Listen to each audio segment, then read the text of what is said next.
mendorong pemulihan ekonomi nasional.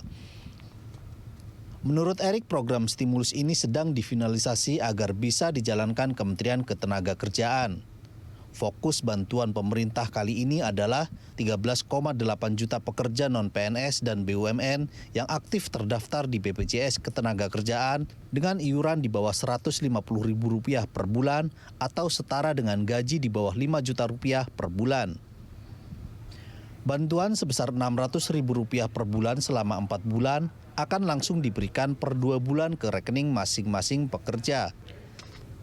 Program BLT berupa gaji tambahan itu melengkapi sejumlah program pemulihan ekonomi yang dijalankan pemerintah, mulai dari bantuan sosial tunai, bantuan pangan non-tunai, program keluarga harapan, hingga penyaluran kredit di sektor UMKM. Tim Liputan Berita 1, Jakarta. Ya, fokus pemberian stimulus tambahan gaji pekerja untuk 13,8 juta pekerja non-PNS dan non-BUMN. Jumlah itu merupakan pekerja yang aktif terdaftar di BPJS Ketenagakerjaan. Nah, dengan iuran di bawah Rp150.000 per bulan ini atau gaji di bawah Rp5 juta per bulan. Lantas, apakah ada pertimbangan lokasi mengingat UMP setiap daerah ini memang berbeda-beda? Dan bagaimana memastikan penerima bantuan ini belum pernah menerima bansos lainnya dari pemerintah? Langsung saja kita akan membahasnya bersama staf khusus Menteri Keuangan bidang komunikasi strategis Justinus Prastowo. Kemudian ada juga ekonom senior Wijayanto Samirin dan sudah hadir di studio Wakil Ketua Umum Badan Pengurus Pusat Himpunan Pengusaha Muda Indonesia atau BPP HIPMI Angga Wira.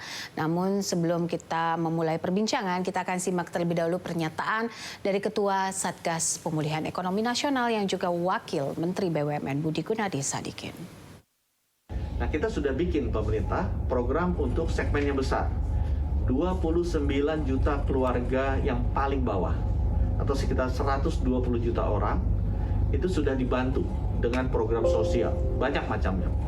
PKH, program keluarga harapan, bantuan sosial, bantuan langsung tunai lewat desa, bantuan tunai untuk Jabodetabek, bantuan sembako non Jabodetabek, banyak yang sudah diberikan ke sana.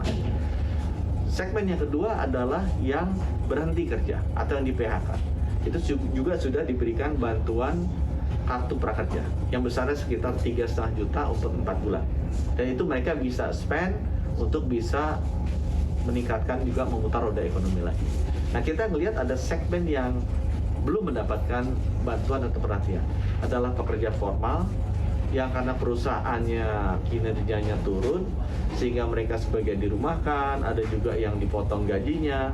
Akibatnya mereka ini perlu dibantu oleh pemerintah agar pendapatan mereka juga kembali ke level yang cukup, mereka bisa melakukan spending dari uang yang mereka miliki, dan itu akan memutar roda ekonomi kembali. Itu sebabnya kenapa kita pilih segmen yang ini.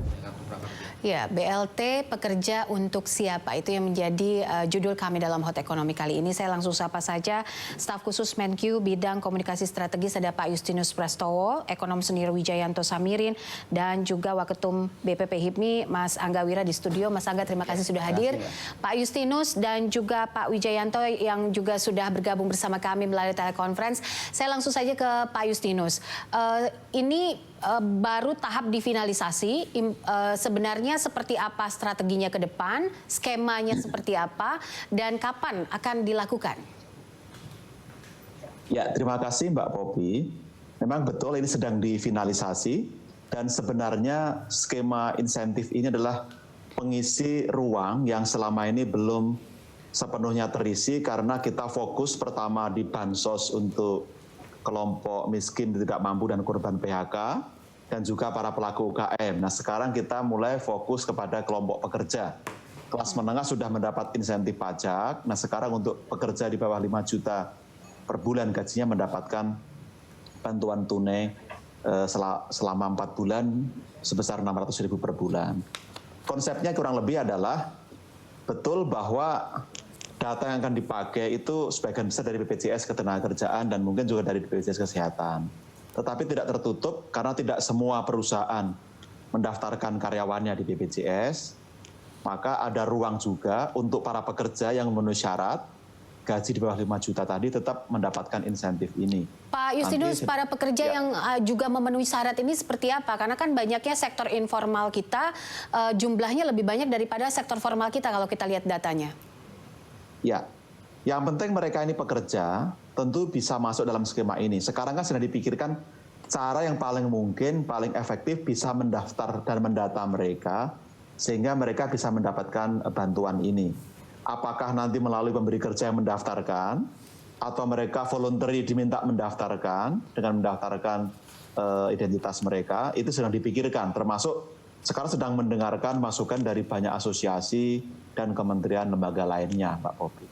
Oke, baik. Jadi 600.000 per bulan selama 4 bulan diberikan langsung atau diberikan secara berkala, Pak Justinus? Rencananya akan diberikan per 2 bulan, jadi sekali pembayaran itu 1,2 juta. Jadi nanti selama 2 kali pembayaran di tahun ini. Oke, 1,2 juta berarti 2 kali pembayaran gitu ya. Lalu skema pemberiannya lewat siapa? Lewat cashless payment kah atau seperti apa? Ini juga sedang diformulasikan.